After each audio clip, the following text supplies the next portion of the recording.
বিশ্ব red cross দিবস উপলক্ষে ইন্ডিয়ান রেড ক্রস সোসাইটির উদ্যোগে ধর্মনগর জেলা হাসপাতালে আয়োজিত হয় এক বর্ণাঢ্য অনুষ্ঠান ও মেগা স্বাস্থ্য শিবির। অনুষ্ঠানে উপস্থিত ছিলেন উত্তর ত্রিপুরা জেলা পরিষদের সভাধিপতি অপর্ণা নাথ, ধর্মনগরের নবনির্বাচিত বিধায়ক জহর চক্রবর্তী, বাগবাসা বিধানসভা কেন্দ্রের বিধায়ক যাদবলাল নাথ সহ বিভিন্ন স্তরের বিশিষ্ট ব্যক্তিবর্গ। অনুষ্ঠানে বক্তারা রেড ক্রস সোসাইটির মানবিক কার্যক্রম ও সমাজ সেবামূলক ভূমিকার উপর আলোকপাত করেন। তারা বলেন, রক্তদান একটি মহৎ উদ্যোগ, যার মাধ্যমে বহু মানুষের জীবন রক্ষা করা সম্ভব। সমাজের সকল স্তরের মানুষকে স্বেচ্ছায় রক্তদানে এগিয়ে আসার আহ্বান জানান অতিথিরা। এদিনের রক্তদান শিবিরে বহু মানুষের স্বতঃস্ফূর্ত অংশগ্রহণ লক্ষ্য করা যায়। তরুণ তরুণী থেকে শুরু করে বিভিন্ন শ্রেণীর মানুষ রক্তদান করে মানবতার সেবায় সামিল হন। পুরো অনুষ্ঠান ঘিরে হাসপাতাল প্রাঙ্গণে ছিল এক মানবিক ও উৎসব মুখর আবহ। আয়োজকদের পক্ষ থেকে জানানো হয়, ভবিষ্যতেও এই ধরনের সমাজ সেবামূলক ও মানবিক উদ্যোগ ধারাবাহিকভাবে চালিয়ে যাওয়া হবে। ব্যুরো রিপোর্ট, নিউজ তৎকাল 24।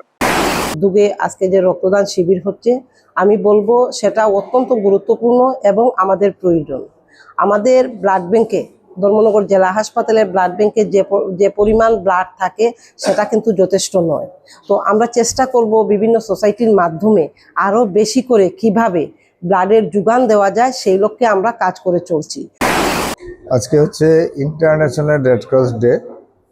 প্রতি বছর সেই রেড ক্রস ডে পালিত হয় এবং আপনারা দেখেছেন আমাদের রাজ্যের মহামান্য রাজ্যপাল ইন্দ্রসেনা রেড্ডিজি আজকে এই রেড ক্রস ডে উদ্বোধন করেছেন। প্রত্যেকটা জেলাতে এই ব্লাড ডোনেশন ক্যাম্প চলছে।